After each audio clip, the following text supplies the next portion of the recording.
Kirafu kia Gor Mahia ni kihugurite mwanya wa point kenda murugamo-ini wa ligi ya KPL thutha wa kũhota Mathare United na bao 2-1 hari ngucanio iria ithakiirwo kiharo-ini kia Nyayo.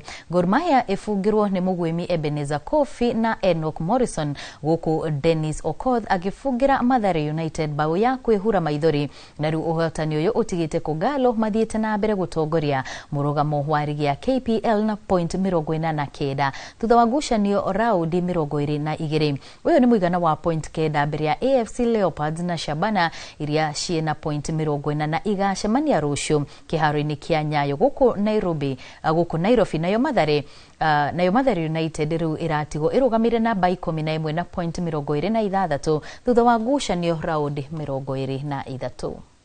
Enoch Morrison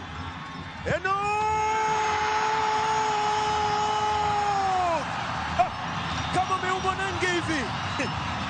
Enoch Morrison, mashabiki wa Kogalo wapo juu.